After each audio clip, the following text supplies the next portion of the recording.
Hello again, fellow modelers. Armando here with DLC Model Builders, and I am starting a new build log today, September 1st, Labor Day.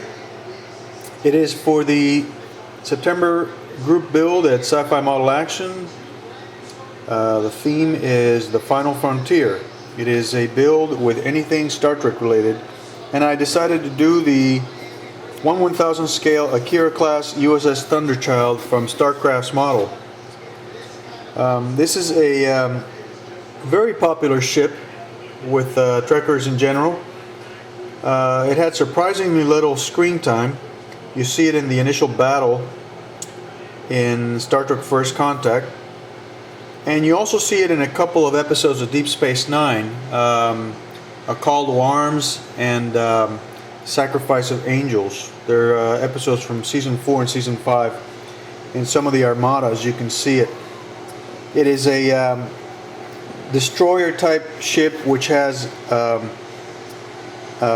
shuttle bays on the aft and front, so that the shuttles could dock in through the back and exit through the front. I have begun drilling out windows. I have some ambitious plans for it, of course. Whether I'm able to finish them in a month or not, we'll see. Once I get the windows drilled out and I've washed out the model, I do plan on doing some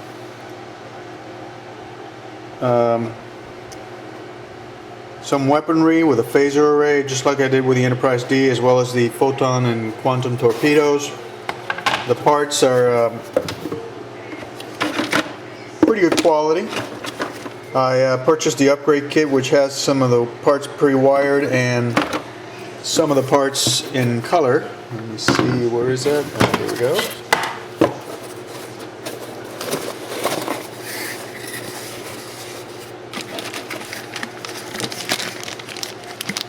The nacelles and the flux chiller grill portions and the deflector shield, deflector dish. So I'm looking forward to it. It's a cool looking ship. I've always liked the design, and I think I can do some nice stuff with it. For the phaser array, I have some ideas as to how to best emphasize it so it shows up with the lights through, like I did with the Enterprise D. Now it is translucent, as you can see. I'm thinking maybe I'll mask it and then create a sort of a small trench to make it even thinner, so it's even more translucent, and I can hide the SMDs that I will be using all along. But we'll see. Anyway, looking forward to it, and I'll talk to you guys later. Hello again, everyone. Armando here with another update on my Akira class USS Thunderchild. I have completed drilling out the windows. As you can see, this is the top saucer.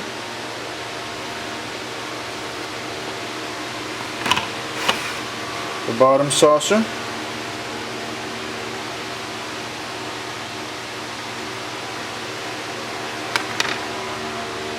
The support, I don't even know what they're called. Well, the things that hold the saucer and connect it to the crossbar and the nacelles. They've got plenty of windows in them too, so those were drilled out. And the bridge. Next step now is dealing with a phaser array. I will be installing Ralph Tanaglia's board from Tana Controls in the top saucer. This is the phaser strip. The first step was to mark it on the inside. So I basically held it up or put a light underneath it so it would show the shadow, and then using a thin magic marker I just traced it on the inside. The idea I have is I will do a very light trench with the Dremel along this so that I can then place my 603 orange SMDs in there. I'm going to wire one up and place it just to see what it looks like, and I'll come back and show you. But I've already tested this with 3mm LEDs, and it is translucent. The light goes right on through. So I expect it should work out just fine. Anyway, I'll be back with that. Talk to you soon. Okay, I'm back, and I have wired up an SMD orange, and as you can see, it is perfectly translucent. Now, my plan, of course, will be to light block everything except the strips, so what will probably happen then, what I hope will happen, is only the strip will be orange, which should look outstanding. This is the SMD. I'm holding it in place, as you can see. So now the next step is to grind out that trench and try and get it cleaned up so I can set in the SMDs, and then I'll probably end up putting something on top, like a piece of styrene or maybe even tulip glue, tulip paint. I'm not sure. I'll have to see as the thing progresses, but I'll keep you apprised. Talk to you soon. Alright, so I thought I'd show you guys what I'm doing with the grinding of the trench. I've already completed a portion of it. I'm using this Dremel tip, which is a round grounding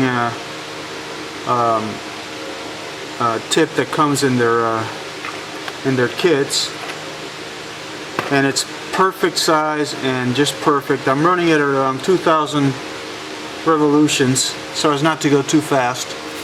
And basically what I'm doing is I'm going right along here and moving my way around, and I've already completed all this area here. As you can see, there's a nice round trench all the way up here, and that corresponds to the phaser strip on the other side. So I'm going to complete the process now, and I'll show you guys how I do it so you get an idea. Sorry about the muffled voice, I'm wearing my mask.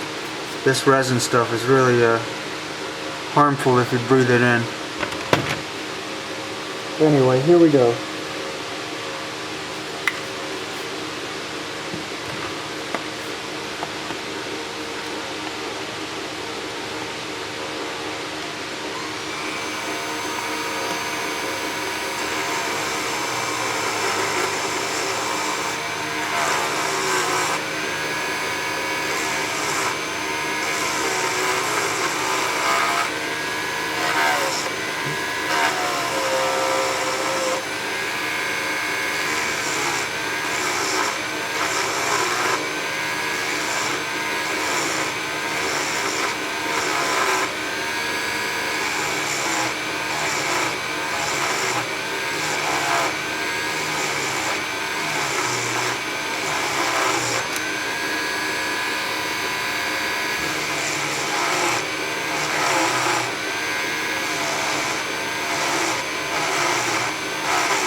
Alright, so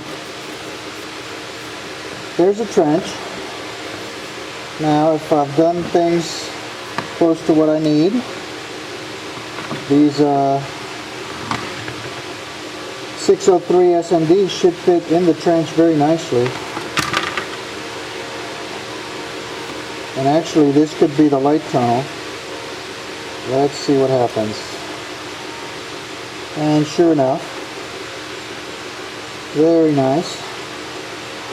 With the trench I'll be able to cover up the SMD. It'll be held in place. It'll be almost flush with the surface. I will hardly take up any space because there isn't a lot of space for the phaser array inside this kit as opposed to the Enterprise D. So creating a circular light box like I did for the Enterprise D wouldn't have been feasible. So this is the best way, in my opinion, at least for me. Create a trench and then lay in your SMDs. So that'll be what I do next, and I will show you when I do it. Talk to you later. Alright, I'm back, and I have wired up the phaser array, and in order to do that I have utilized the 603 SMDs, orange, that I obtained in Jerry's website, HDA Model Works. They come with 620 ohm resistors. They've been wired up, and I went ahead and installed them, just glued them with some tape temporarily along the trench that I created earlier, and I went ahead and already did a test, and everything works fine. Let me just show you guys first from the back, and then I'll turn it over so you see it from the front. Let me turn off the light.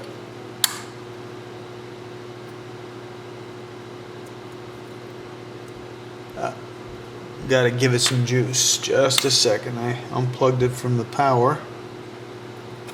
That would help, wouldn't it? Okay.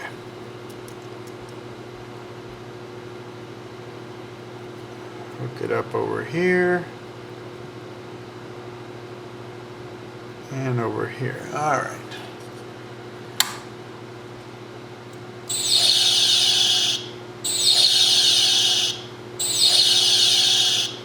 So it fires in 3 locations. Very cool. And now keep in mind, this is without any light blocking or any painting or any primering or anything whatsoever. So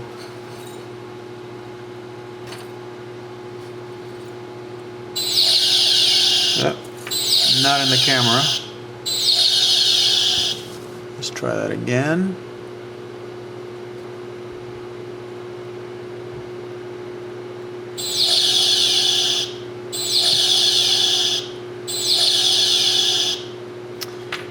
And it goes very nicely through the resin.